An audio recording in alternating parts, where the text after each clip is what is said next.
Hello hi అండి, అందరికీ నమస్కారం. Welcome back to world famous kitchen food. ఈరోజు వచ్చేసి మనమైతే బీట్రూట్ కర్రీని అయితే ప్రిపేర్ చేసుకుంటున్నామండి. మనకైతే ఇది వచ్చేసి చాలా బాగుంటుంది, చాలా టేస్టీగా ఉంటుంది. టేస్టీతో పాటు ఆరోగ్యానికి కూడా చాలా మంచిది. చూసారు కదండి, మనమైతే ముందుగా బీట్రూట్ని అయితే తీసుకోవాలన్నమాట. ఇలా బీట్రూట్ని అయితే తీసుకుని చక్కగా మనమైతే శుభ్రంగా కడిగి పైన ఉన్నటువంటి చెక్కునైతే పూర్తిగా తీసేసుకోవాలి.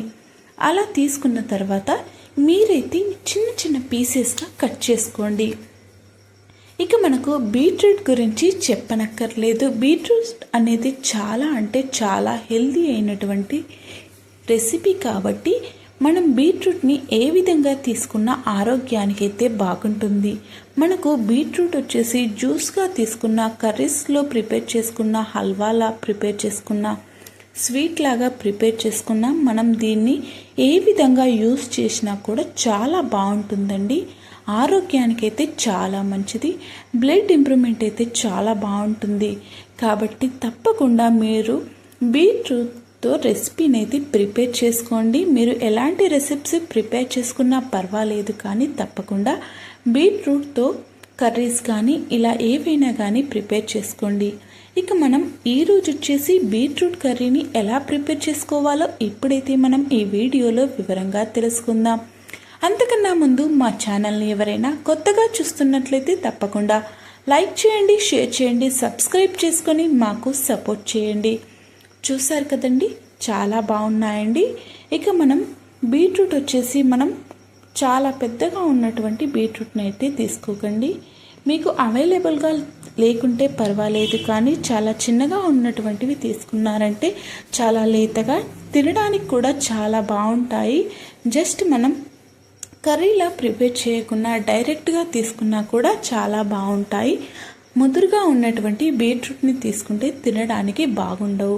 ఇక మనం ఈ కర్రీని ఎలా ప్రిపేర్ చేసుకోవాలో ఇప్పుడైతే మనం తెలుసుకుందాం. ఇలా మీరైతే ఎంతవరకు తీసుకుంటారో బీట్రూట్ని అలా పూర్తిగా మీరైతే బీట్రూట్ని అయితే తీసుకోవాలి. ఇక ఆ తర్వాత స్టవ్ పైన ఒక ప్యాన్ అయితే పెట్టుకోండి. ఇక ఆ తర్వాత ఇందులో ఆయిల్ని అయితే వేసుకోవాలి. ఆ తర్వాత ఇందులో ఒక మీడియం సైజులో ఉండేటువంటి ఉల్లిపాయనైతే వేసుకోండి. ఉల్లిపాయ ముక్కలు చక్కగా కట్ చేసుకొని పచ్చిమిర్చిని వేసుకోవాలన్నమాట. మీరు పూర్తిగా పచ్చిమిర్చిని వేసుకోండి, చాలా బాగుంటుంది. ఇక పచ్చిమిర్చి వచ్చేసి రుచికి తగ్గట్టుగా వేసుకోవాలి. ఇలా మీరు పచ్చిమిర్చిని వేసుకున్న తర్వాత మనం ఇందులో చక్కగా మనం ముందుగా కట్ చేసి పెట్టుకున్నటువంటి బీట్రూట్ ముక్కలైతే ఉన్నాయి కదండి, వాటినైతే ఇందులో యాడ్ చేసేసుకోవాలి.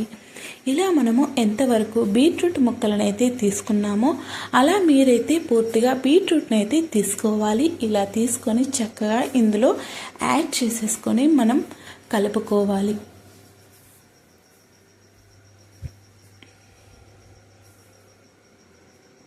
మనకు ఉల్లిపాయలు వచ్చేసి మీడియం బ్రౌన్ కలర్ వచ్చే వరకు ఫ్రై చేసిన తర్వాత మనం ఈ బీట్రూట్ ముక్కలని వేసుకోవాలి. మరి బ్లాక్ కలర్లో ఉండకూడదండి, ఎందుకంటే టేస్ట్ అనేది బాగుండదు. కాబట్టి మనం ఇప్పుడైతే చక్కగా బీట్రూట్ ముక్కలనైతే చక్కగా ఫ్రై చేసుకోవాలి.